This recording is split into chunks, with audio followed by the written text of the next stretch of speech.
You become confident in English by speaking. Today, right now, before you feel ready, before it feels perfect. Not by waiting for the right moment. Confidence at work isn't about big vocabulary. It's not about sounding impressive. It's two things, and only two things. Clarity and rhythm. Say your idea clearly. Say it at a natural pace. That's the whole secret, and everything else in this episode is just practice toward that one idea. Today we walk through 4 real rooms of your workday. The hallway where you say good morning, the meeting room where you defend an idea, the desk where a deadline is closing in, and the cafeteria or the kitchen where you finally exhale. 4 rooms, a handful of sentences. Let's go stand in the first one. Before we walk into any office room, study room, or work room, let's lock in 5 sentences that carry the whole spirit of this episode. Say each one twice, clearly, like you mean it. Here's the first one. You'd say, I speak naturally and confidently at work. I speak naturally and confidently at work. Here's the second one.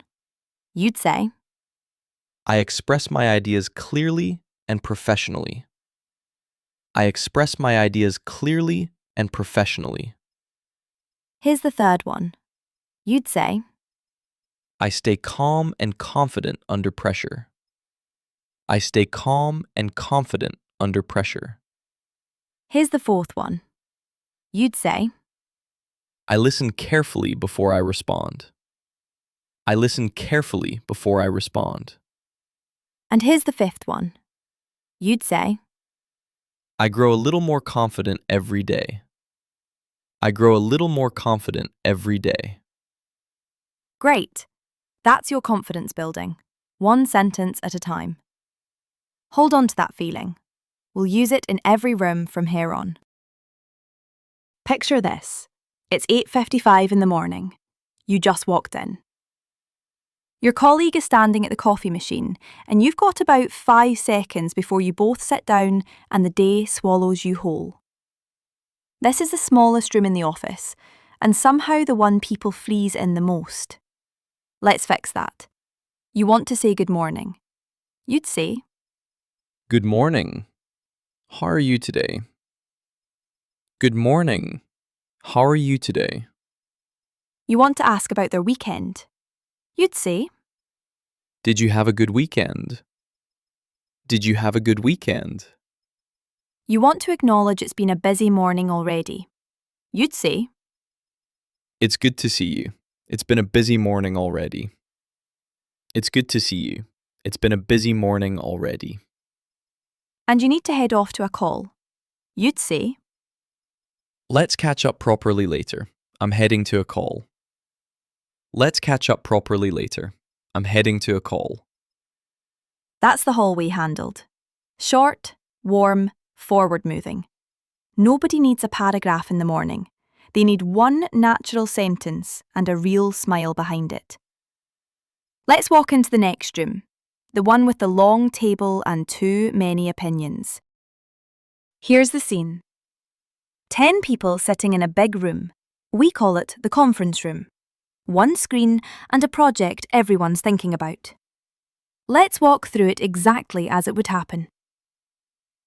Let's start by opening the meeting. You'd say, Let's get started. Thank you all for coming. Let's get started. Thank you all for coming. Today, we're here to discuss the feedback we received on the carbon project. Today, we're here to discuss the feedback we received on the carbon project. Our main goal today is to dive into the points raised by the design team. Our main goal today is to dive into the points raised by the design team. good. That's how a meeting opens. A short welcome, then one clear sentence that tells everyone exactly why they're sitting in that room. Now, someone shares an idea, and you want to agree with them. You'd say, That's a great point. I completely agree. That's a great point. I completely agree. Sometimes you need to jump in without being rude. Here's how, with a small word added. Because. Sorry to interrupt alone can sound a bit stiff. You'd say, Sorry to interrupt, but could I just add something here? Sorry to interrupt, but could I just add something here? that little word just softens the whole sentence. It says, I'm not taking over, I just have one small thing to say. Small word, big difference in how you land in the room. Next, you want to share your own opinion. You'd say, From my perspective, I think it's worth considering the design team's concerns more closely. From my perspective, I think it's worth considering the design team's concerns more closely. sometimes you didn't hear something, and sometimes you heard it but didn't understand it. Could you repeat that? Could you repeat that? What do you mean by that? What do you mean by that? Asking a sharp, clarifying question in a meeting almost always makes you look more switched on, not less. If the conversation drifts, you bring it back. You'd say, Let's not get sidetracked. Let's stay focused on the main topic. Let's not get sidetracked. Let's stay focused on the main topic. Let's move on to the next point. Let's move on to the next point. and finally, you close the meeting. I'll send a detailed summary after the meeting. Thank you for your time. I'll send a detailed summary after the meeting. Thank you for your time. That's not a phrase list anymore. That's a skill. Let's step out of the meeting room and into a harder conversation. The deadline. It's Wednesday. Your manager just asked how the report is going, and honestly, it's not going great. This is the room where people either sound calm and in control, or panicked and vague.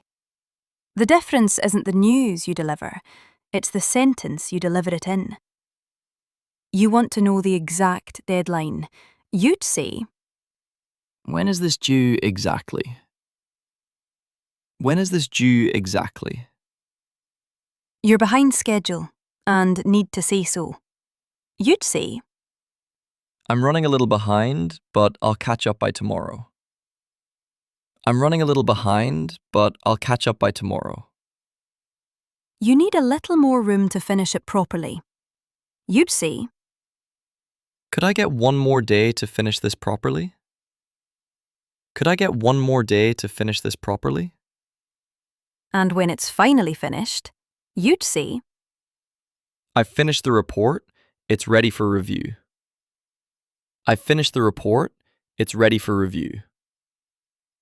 a calm sentence about being behind schedule will always sound more professional than silence followed by a missed deadline.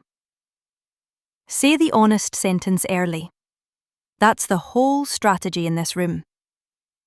Now let's go a little deeper, because deadlines don't stop at just admitting you're late. Sometimes you have to explain why, defend a request for more time, and back it up with a real plan. Let's walk through that harder conversation. First, you admit it plainly. No excuses yet. You'd say, We are running behind schedule. We are running behind schedule. then you explain the real reason, so it doesn't sound vague. You'd say, We underestimated the complexity of the data migration phase, which slowed us down. We underestimated the complexity of the data migration phase, which slowed us down. now you ask for the room you actually need. You'd say, Can we push back the deadline? Can we push back the deadline? your manager won't just say yes. They'll want to understand the impact first. They might come back with a tough question, and you need to be ready to heed it and answer it calmly. They'd say, We already extended the deadline once, So how will this new delay affect the rest of our schedule? We already extended the deadline once, so how will this new delay affect the rest of our schedule? This is where you close the gap between the problem and the plan. You'd say, I am putting 2 extra team members on this today to finish it by Friday morning. I am putting 2 extra team members on this today to finish it by Friday morning. that's a complete, honest deadline conversation. Admit it, explain it, ask for room, answer the hard question, and back it with a plan. Now let's flip it around, because sometimes the deadline isn't slipping, it's the opposite problem, and everyone needs to move fast. When something has to happen urgently, no matter what, you'd say, We need to fast track this. We need to fast track this. and when, for once, everything is actually going exactly to plan, you'd say, We are on track to finish. We are on track to finish.